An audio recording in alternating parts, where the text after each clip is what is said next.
जेव्हा दुष्काळ पडतो, पाऊस कमी होतो किंवा पाण्याची टंचाई निर्माण होते, तेव्हा इस्लाममध्ये अल्लाहकडे पावसासाठी विशेष प्रार्थना केली जाते.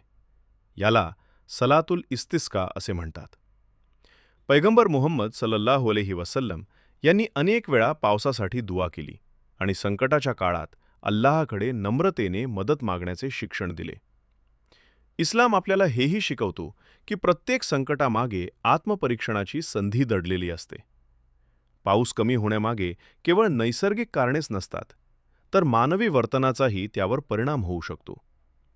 जेव्हा समाजात अन्याय वाढतो, लोक एकमेकांचे हक्क हिरावून घेतात, गरिबांकडे दुर्लक्ष होते, पापे आणि अनैतिकता वाढते, तेव्हा माणसाने स्वतःच्या आचरणाकडेही पाहणे आवश्यक असते.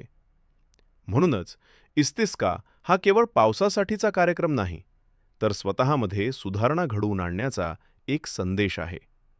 चला, आपण सर्वजण प्रामाणिकपणा, न्याय, दया, परस्पर सन्मान आणि समाजसेवा यांचा मार्ग स्वीकारूया.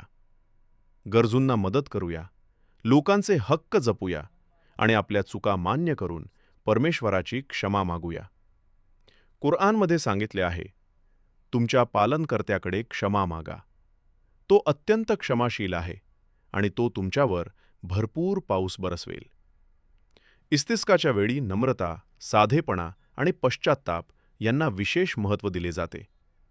दानधर्म करणे, गरजूंना मदत करणे आणि मनापासून प्रार्थना करणे ही त्याची खरी तयारी आहे.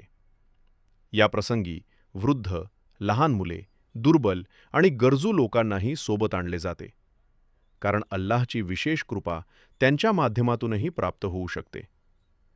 पावसासाठी अशी दुआ केली जाते, हे अल्लाह, आमच्यावर कृपेचा पाऊस बरसव. माणसांना, जनावरांना आणि जमिनीला जीवन दे. आमच्या अडचणी दूर कर आणि तुझी दया आमच्यावर वर्षाव कर. आणि जेव्हा पाऊस पडू लागतो, तेव्हा असे म्हटले जाते, हे अल्लाह, हा पाऊस आमच्यासाठी लाभदायक ठरो. इस्लामचा सुंदर संदेश असा आहे की संकटाच्या काळात निराश न होता आशेने परमेश्वराकडे वळावे, तसेच स्वतःमध्ये आणि समाजामध्ये चांगले बदल घडवण्यासाठी प्रयत्न करावेत. अल्लाह आपल्या सर्वांवर कृपा करो, भरपूर आणि लाभदायक पाऊस प्रदान करो आणि संपूर्ण मानवजातीला सुख, शांती व समृद्धी देवो. आमीन.